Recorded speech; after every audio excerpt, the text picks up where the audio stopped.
সমুদ্রের কোলে অবচেতন হয়ে পড়ে আছে একটি মা কাছিম। সে যেন কিছু বলতে চেয়েও বলতে পারে না। হয়তোবা তার নির্বাক চাহনি বলতে চায়, কি দোষ ছিল আমার, কেন তোমরা আমায় বাঁচতে দিলে না? মা হওয়ার ইচ্ছাটাই কি আমার জীবনের চরম ভুল ছিল? কি হয়েছিল এই কাছিমটির সাথে? কারাই বা তার এই হাল করেছে? দেখতে হলে আমাদের কিছুটা পিছনে যেতে হবে। সমুদ্রের পানিতে দোল খেয়ে খেয়ে বেশ খুশি মনে কোথায় যেন ছুটছে এই স্ত্রী কাছিমটি। মূলত সমুদ্রের তীরে যেতেই তার এত তাড়াহুড়া, কারণ তার যে ডিম পাড়ার সময় হয়েছে। তাই সে 40 থেকে 50 কেজি ওজনের ভারী শরীরটি নিয়ে এগোচ্ছে বালুর খোঁজে। কিন্তু এই বিশাল শরীর নিয়ে সমুদ্র পাড়ি দিতে রাত হয়ে এসেছে। এখনও সে জেগে জেগে স্বপ্ন দেখছিল ভবিষ্যতের। তার মাধ্যমে নতুন প্রাণ দেখবে এই সুন্দর পৃথিবীটিকে। এই আনন্দের ভাগিদার যে পৃথিবীর সকল মা জাতিরা। পাড়ে পৌঁছাতেই সে দেখতে পায় সে একা নয়, তার মতো আরও অনেক স্ত্রী কাছিমরা এসেছে মা হতে। সমুদ্রের তীরে পৌঁছাতেই সে খুঁজতে শুরু করে উপযুক্ত একটি জায়গা। বেশ কিছুক্ষণ খোঁজাখুঁজির পর এই জায়গাটি তার পছন্দ হয়েছে। তাই তো সে এভাবেই তার পা দিয়ে শুরু করলো বালু খোঁড়া, কারণ এখানেই ডিম পাড়বে সে। দীর্ঘ কয়েক ঘন্টা পর শেষ হয় তার বালু খোঁড়া। এবার ডিম পাড়ার পালা। প্রায় 100 থেকে 120টির মতো ডিম পেড়েছে এই মা কাছিমটি। শুধু সে নয়, তারই মতো তার বান্ধবীরাও গর্ত করে ডিম পেড়েছে একই কায়দায়। কিন্তু শুধু ডিম পারলেই তো হবে না, অনাগত সন্তানদের নিরাপত্তার কথাও তো চিন্তা করতে হবে এই মার। তাই তো সে এভাবেই বালু দিয়ে ঢেকে দিচ্ছে তার আদরের ডিমগুলোকে।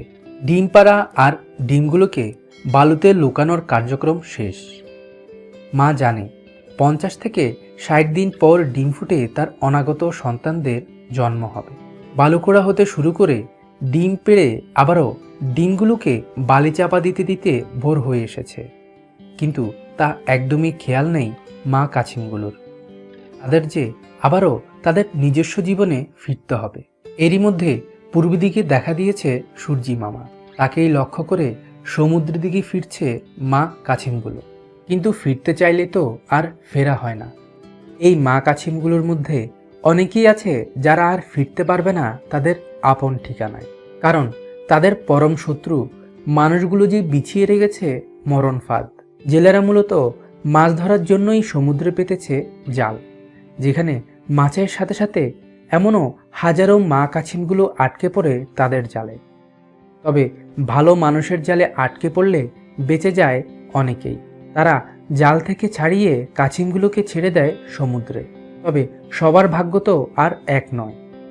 বেশিরভাগ জালে আটকে পড়া কাছিমরা সেখানেই মৃত্যুবরণ করে। আবার অনেক দুষ্ট জেলেরা তাদেরকে পিটিয়ে মেরে ফেলে। তাই তো হরহামেশাই দেখা যায় কাছিমদের মরদেহ।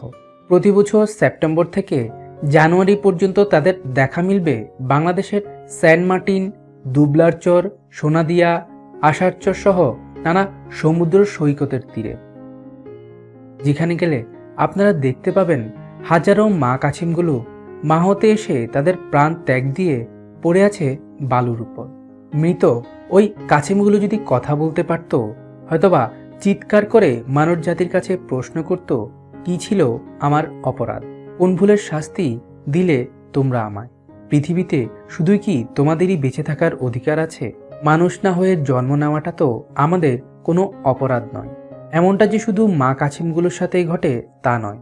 প্রায় 50 থেকে 60 দিন পর ডিম ফুটে ওই কাছিম ছানাগুলো যখন সমুদ্রে তাদের আপন ঠিকানায় ফিরতে যায়, ঠিক তখনও তাদের সাথে ঘটে একই ঘটনা। তারাও জেলেদের জালে আটকে পড়ে জন্ম নেওয়ার পর জীবনকে উপভোগ করার আগেই বিদায় নেয় এই পৃথিবী থেকে। এখন প্রশ্ন হলো, কে নিবে তাদের এই মৃত্যুর দায়ভার? না, কেউই নিবে না। কারণ তাদের অপরাধ যে একটাই, তারা মানুষ হয়ে এই পৃথিবীতে আসেনি।